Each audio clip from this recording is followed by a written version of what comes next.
देखिए न्यूज़ में आप तमाम के खैर मकदूम में बढ़ते हैं। खबर की जानिब 50 लाख रुपए की हुई थी रहजनी। बताया गया कि Katedan industrial estate Cyberabad commissioner मैरेतपल्ली पुलिस स्टेशन हदूद में वाक़या पेश आया था, जिसके सिलसिले में 11 अफराद इसमें मुलविस बताए गए हैं, जिसके अंदर तकरीबन 17 लाख रुपए की रकम भी सीज की गई।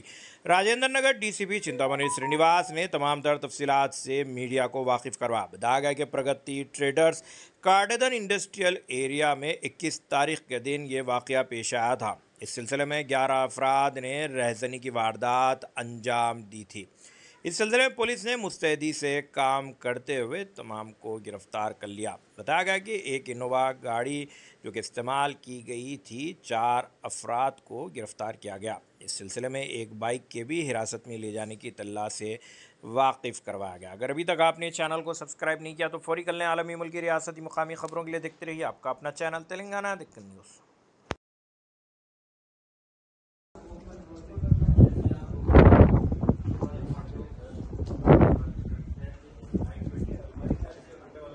యూజ్ చేస్తూ మనం దాన్ని డిటెక్ట్ చేయాల్సి వచ్చింది. కాబట్టి అటువంటి ఇర్రెగ్యులారిటీస్ ఎవరైనా ఉన్నా కూడా ఐటీకే రాయడం జరుగుతుంది. ఈ క్యాష్ ఇంత 50 lakhs ట్రాన్సాక్షన్ ఎట్లా జరుగుతుంది అనేది వాళ్ళ డిపార్ట్మెంట్ చూసుకుంటారు. ఈ నేరస్తులు మాత్రం మిగతా 7 కూడా త్వరలోనే పట్టుకుంటాము. పీడీ యాక్ట్ గురించి కూడా మేము పరిశీలిస్తాం. ఈ లోకల్ మూటనా సార్ బయటికి వచ్చి చేసిన మూటనా సార్? ఇది యాక్చువల్గా 2 ముఠాల కాంబినేషన్. బేసికల్గా వీళ్ళందరూ కలిసి 9 మంది అవుతారు. ఒక 2 దాంట్లోనే వర్కర్స్. ఈ కాటేదాన్ ఇండస్ట్రీలో క్యాష్ ఎక్కువ లిక్విడ్ క్యాష్ ఎక్కడెక్కడ జరుగుతుందో వాళ్ళందరినీ ఇన్ఫర్మేషన్ తీసుకోవడానికి వాళ్ళకి తెలియదు. ఇన్ఫర్మేషన్ ఇస్తే ఇక్కడ నుంచి పోద్దని, క్యాష్ ఎప్పుడు వస్తుంది అనేదానికి క్యాజువల్ టాక్లో వాళ్ళని ల్యూర్ చేసి అక్కడ ఇన్ఫర్మేషన్ తీసుకుని గ్యాంగ్ ఆర్గనైజ్ చేశారు. లోకల్ గ్యాంగ్ వచ్చేసి మొత్తం అందరు లూయిస్ జోన్లో సంబంధించిన సరౌండింగ్లో ఉన్న వాళ్ళందరూ కలిసి చేశారు. అందులో పనిచేస్తున్న వాళ్ళకి సంబంధం ఉందా సార్? లేదు, దీంట్లో సంబంధించిన అంటే వాళ్ళకి ఎట్లా తెలిసింది ఇన్ఫర్మేషన్? అది డబ్బులు ఎట్లా తెలిసింది?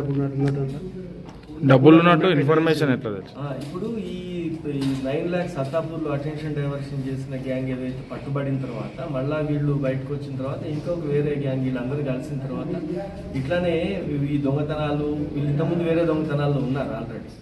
దొంగతనాల కంటే ఈ క్యాష్ చేయడం ఈజీ. తర్వాత ఈ కాటేదాన్ ఇండస్ట్రియల్ ఏరియాలో క్యాష్ ట్రాన్సాక్షన్ ఎక్కువ ఉంటుంది అని చెప్పి వీళ్ళు ఐడెంటిఫై చేసుకోవటం, దాంట్లో పనిచేసి మానేసిన వాళ్ళని క్యాజువల్గా టచ్లో పెట్టుకొని దాంట్లోకి ఎప్పుడు క్యాష్ వస్తుంది అనేది జాగ్రత్తగా ఉంటున్నాము. లేకపోతే వర్కర్స్ మధ్యలో టాక్ అవుతుంది కదా, దాంట్లోంచి ఇన్ఫర్మేషన్ తీసుకొని ఇప్పుడు ఇది చేశారు.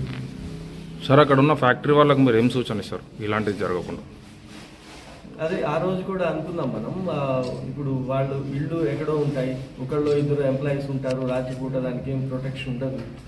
దాంట్లో ఒక ఈ అన్అకౌంటెడ్ మనీ తీసుకొచ్చి అక్కడ డంప్ చేసి దాంతో బిజినెస్ చేయడం జరిగితే అది నేరాలకి ఇంకో రకంగా దానికి అవకాశం కల్పించిన వాళ్ళు అవుతారు. అకౌంటెడ్గా ఉండాలి.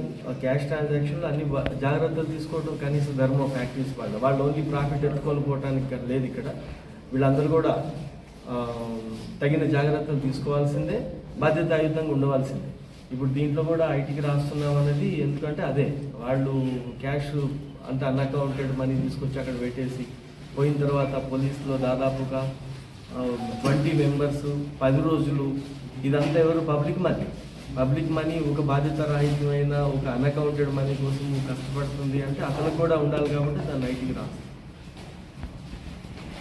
దానిలో ఒకటి భారతీ ట్రేడర్స్ అని ఒక ఇండస్ట్రీ ఉంది. దాంట్లో యూజ్డ్ బ్యాటరీస్ కొని అమ్ముకునేది ఇది బిజినెస్. ఈ లాస్ట్ మంత్ 20th రోజు నైట్ తెల్లవారుజామున ఒక దొంగతనం అయింది అని చెప్పి వెళ్తే మేమందరం అక్కడికి వెళ్ళాము. 50 lakhs క్యాష్ పోయిందని కంప్లైంట్ ఇవ్వడం జరిగింది. అక్కడ చూస్తే అది ఆ బ్యాటరీ షాప్ దాంట్లో పనిచేసేవాళ్ళు కానీ లేకపోతే ఏదన్నా ఇంటర్నల్గా ఉండొచ్చు అని మొదట్లో అనుకోవడం జరిగింది. కానీ చేసిన విధానము తర్వాత వాళ్ళు తప్పించుకొని పోయిన విధానంతో ఆర్గనైజ్డ్ క్రైమ్గానే అనుకున్నాము.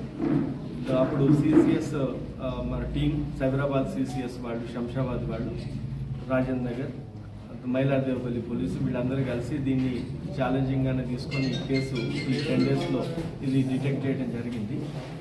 ఈ కేసు అయిన తర్వాత చూస్తే దీని వెనుక దాదాపు 2 నెలల నుంచి వీళ్ళందరూ కూడా ప్లాన్ చేశారు. టోటల్గా ఈ గ్యాంగ్లో 11 మంది ఉన్నారు. ఇద్దరేమో ఇన్ఫర్మేషన్ బ్యాక్ ఎండ్ సపోర్ట్ కానీ ఇది నుంచి ఉంది. 9 మంది ఫిజికల్గా దీంట్లో పార్టిసిపేట్ అయినారు. దీనికి ఈ ఇన్ఫర్మేషన్ ఏ క్యాష్ ఎక్కడికి వస్తుంది, వాళ్ళ దగ్గర హైయెస్ట్ మనీ ఎప్పుడు, ఎక్కువ డబ్బులు ఎప్పుడు ఉంటాయి అనేది ఇన్ఫర్మేషన్ తీసుకోవడంతో పాటు ఆ రోజు మాస్కులు కొన్నారు, ఫేస్ మాస్కులు బ్లాక్వి, హ్యాండ్ గ్లౌస్ కొన్నారు. ఇవన్నీ ఒక ట్రావెల్స్ దగ్గర నుంచి ఒక ఇన్నోవాని తీసుకొని వచ్చి దానికి కర్నూలుకు సంబంధించిన ఫేక్ నెంబర్ ప్లేట్ పెట్టినారు. ఇదంతా ప్లాన్డ్గానే చేసి అక్కడికి వెళ్ళి ఒకడు వెళ్ళి గేట్ ఉండటము, దాన్ని గేట్ ఓపెన్ చేస్తే మిగతా వాళ్ళందరూ ఎంటర్ అవ్వడం జరిగింది. 15 నిమిషాల్లోనే ఆ బీరువా పగలగొట్టి 50 లక్షలతో పోవడం జరిగిందన్న. ఇప్పుడు దీంట్లో ఈ 4గురిని అరెస్ట్ చేయడం జరిగింది. 16 లక్షల రూపాయలు ఇప్పటి వరకు దీంట్లో నెట్ క్యాష్ సీజ్ చేయడం జరిగింది. వాళ్ళు వాడిన ఇన్నోవా, 2 మోటార్ సైకిల్స్ వాడారు. ఒక మోటార్ సైకిల్ దొరికింది, ఒక ఇన్నోవా దొరికింది. 4గురిని అరెస్ట్ చేయడం జరిగింది. మిగతా 7గురిని కూడా త్వరలోనే పట్టుకుంటాము. వీళ్ళు ఇంతకుముందు కూడా కొద్ది రోజుల క్రితం అత్తాపూర్లో కూడా ఒక క్యాష్ ట్రాన్సాక్షన్ అవుతుంది అని తెలిసిన తర్వాత 9 lakhs అటెన్షన్ డైవర్షన్ చేసింది. దాంట్లో కూడా వీళ్ళు వీళ్ళ పాత హిస్టరీ ఇంకా మిగతా వాళ్ళు కూడా దొరికిన తర్వాత ఎవరెవరు ఈ ఫ్రీక్వెంట్ అఫెండర్స్ ఉన్నారో చూసుకొని వాళ్ళ మీద పీడీ యాక్ట్ కనుక వచ్చేస్తుందంటే వాళ్ళకి పీడీ యాక్ట్ కూడా పెట్టడం జరుగుతుంది.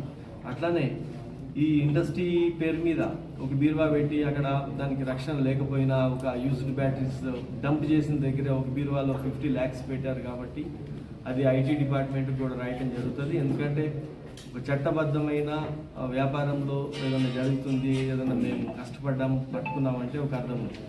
అక్కడ టోటల్ బాధ్యత రాహిత్యంగా అక్కడ ఈ అన్అకౌంటెడ్ మనీ కాబట్టి దాన్ని పట్టుకోవడానికి స్టేట్ మెకానిజం నుంచి ఇంతమంది కష్టపడి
ఆయన శంషాబాద్లో ఉంటాడు.